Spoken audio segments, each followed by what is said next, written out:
A graça e a paz, irmãos e irmãs, nós somos a Igreja Metodista Central em Linhares e queremos mais uma vez participar juntamente com você e sua família da nossa escola bíblica. Nós estamos em uma experiência sobre caminhar na revelação, andar na experiência do Espírito, andar na revelação do Senhor. E semana passada nós falamos sobre 2 caminhos para crescermos em fé. O primeiro caminho é na revelação, obtendo a revelação na palavra de Deus, e o outro caminho é confessando a palavra do Senhor. E hoje nós vamos falar um pouco sobre andar pela cruz. Roda a vinheta.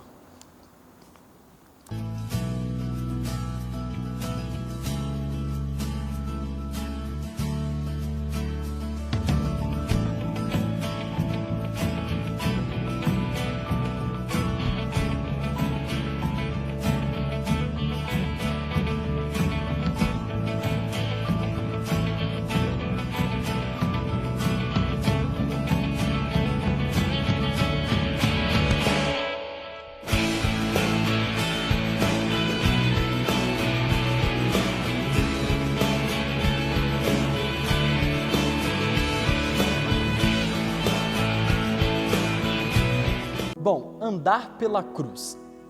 Quando nós falamos em andar pela cruz, nós falamos sobre um caminhar em fé, um caminhar em esperança. Mas como assim andar pela cruz? Para gerar incredulidade no coração de Eva, o diabo procurou usar de estratégias para tirar Eva do foco. Ou seja, o diabo ele usou de estratégias para levar Eva a errar, ela e Adão a errar diante de Deus. E quando nós falamos em andar pela cruz, nós falamos em andar na revelação do Senhor. E o diabo, a primeira coisa que ele fez, o inimigo, foi o quê? Atacar a bondade de Deus. Nós vamos ler o texto de Gênesis, capítulo 3, versículo 4 e 5, que diz o seguinte, a tradução é um pouco diferente, mas dá para entender.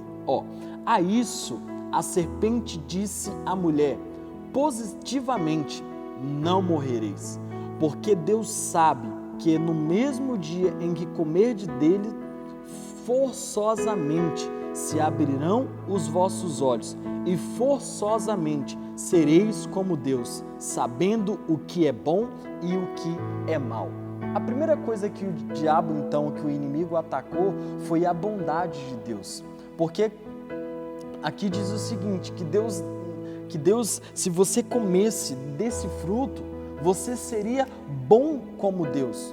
Nunca devemos permitir que em nossa mente haja vamos dizer assim, que haja esses tipos de pensamento, essa insinuação, vamos dizer, satânica, que é de Deus não é bom. Deus sempre foi, Deus sempre será bom. E isso faz parte do caráter do Senhor. E às vezes, muitas vezes, a forma que o inimigo encontra para gerar incredulidade em nós é atacando a bondade de Deus, mostrando que Deus não é bom em algumas áreas. Vamos dar um exemplo. Muitas pessoas morrem por conta de guerras. E alguns já me questionaram isso. Se Deus é bom, por que Ele permite que guerras aconteçam?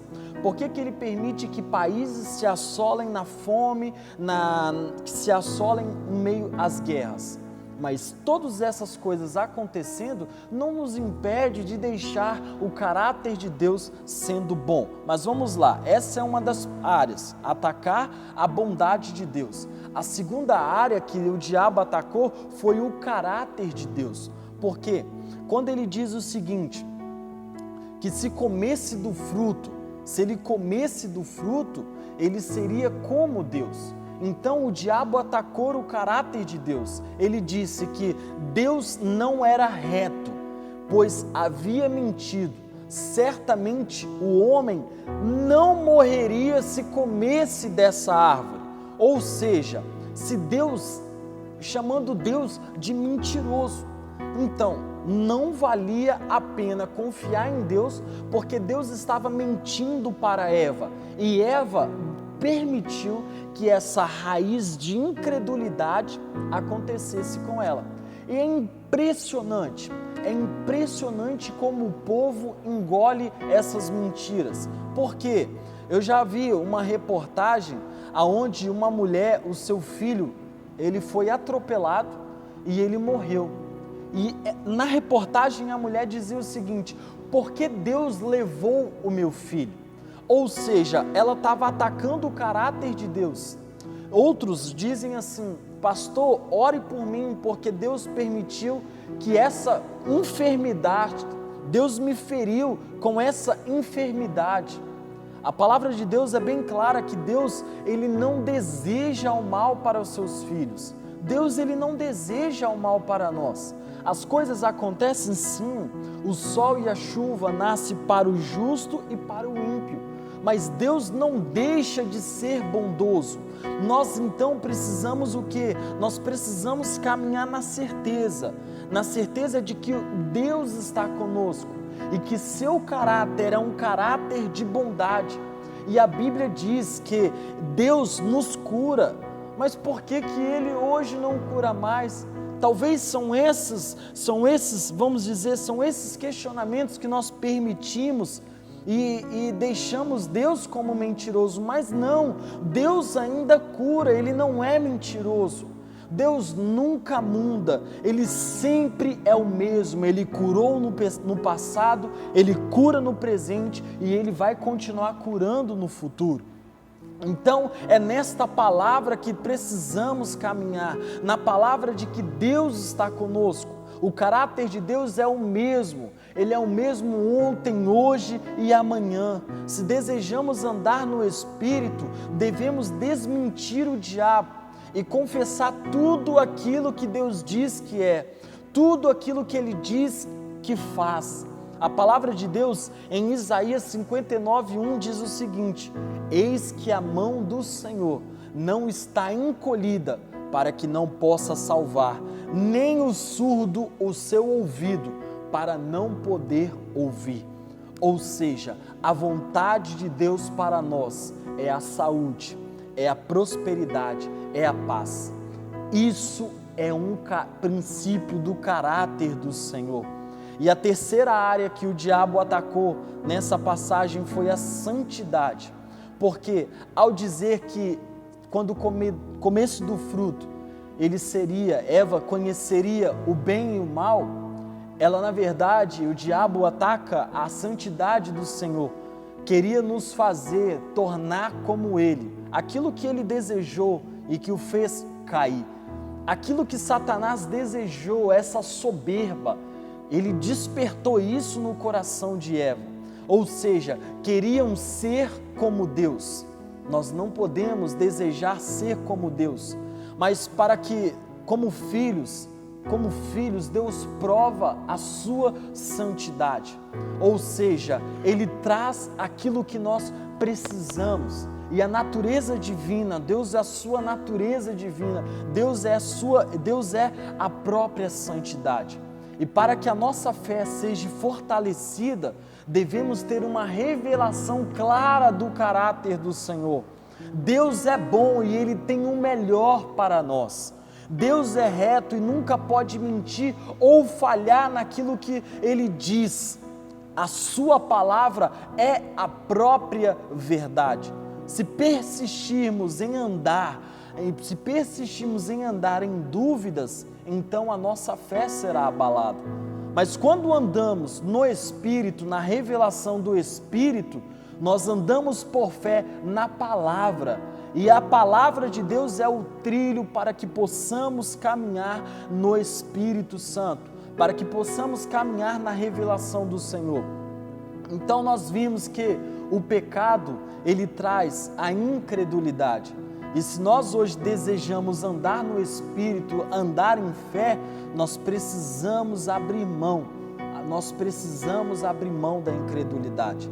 No jardim do Éden havia duas árvores, a árvore da vida e a árvore do conhecimento do bem e mal. A árvore da vida simbolizava a própria vida de Deus. Se o ser humano optasse pela árvore da vida, teria escolhido depender totalmente do Senhor. O ser humano não saberia o bem e o mal por si mesmo, pois Deus seria sua fonte de informação, instrução e vida. Não viveria por si mesmo, mas viveria debaixo da palavra do Senhor. Ou seja, nós precisamos caminhar na dependência do Senhor.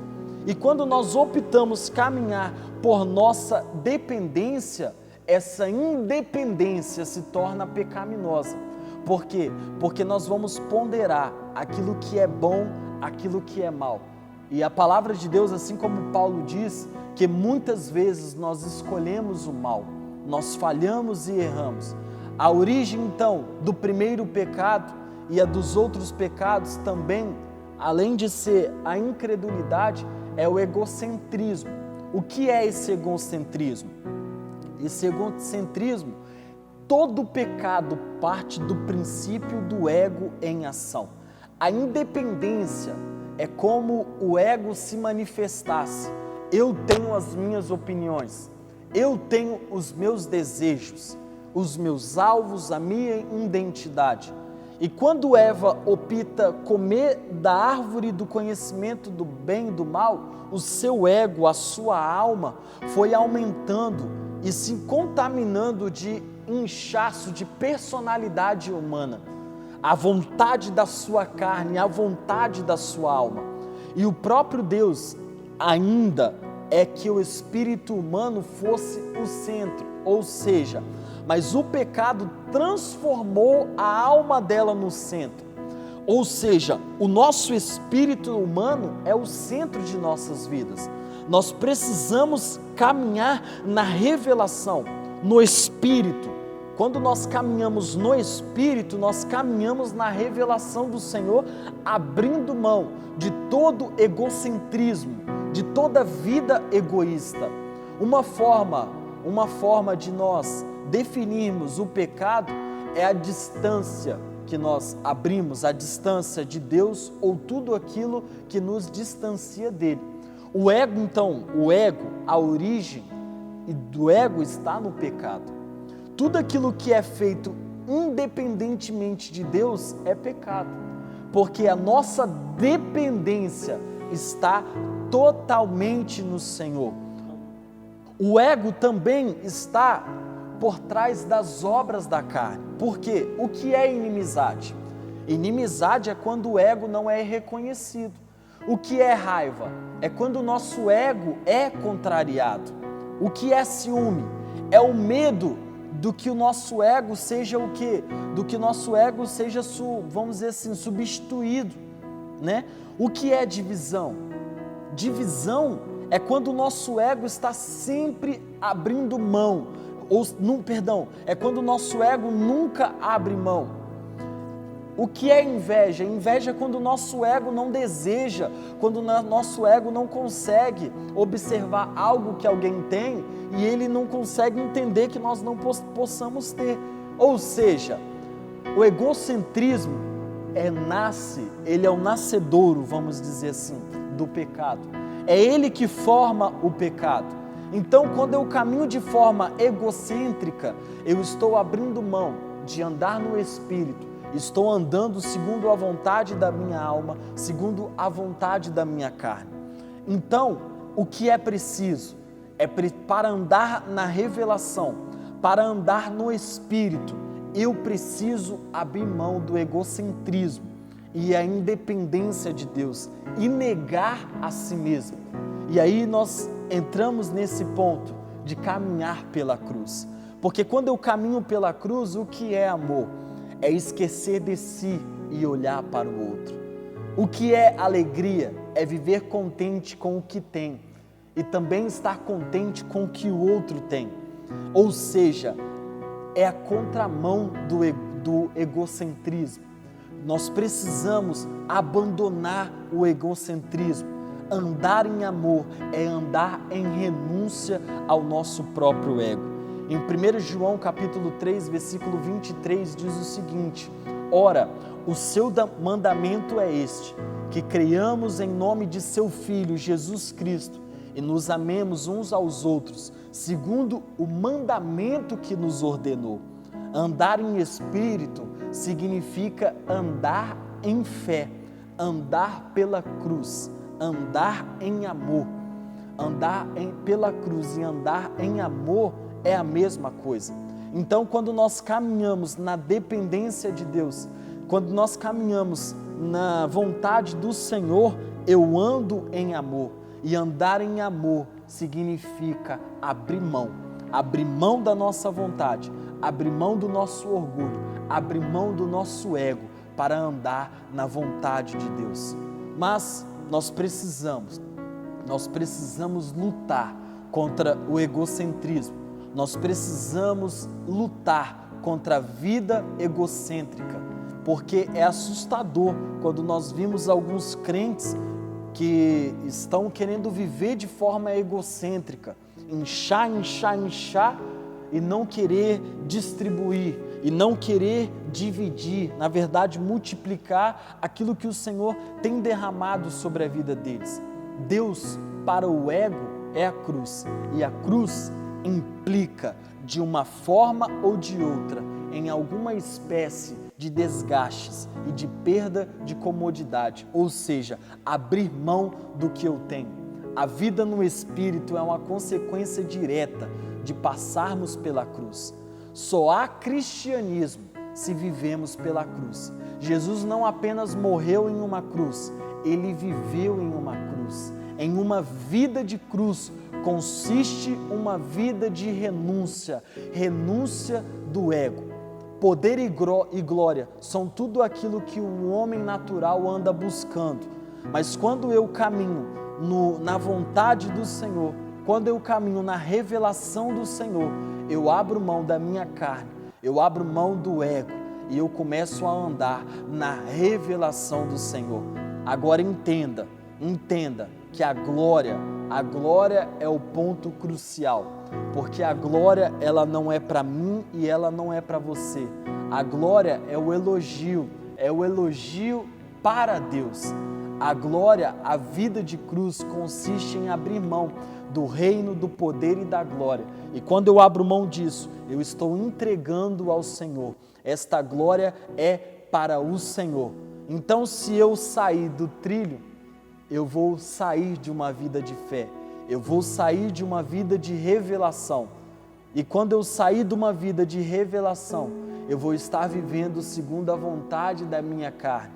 Mas quando eu ando segundo a revelação do Senhor, quando eu ando segundo a cruz, quando eu ando segundo a vontade de Deus, eu abro mão de todo o ego, da minha alma, da minha carne e caminho segundo a vontade do Senhor.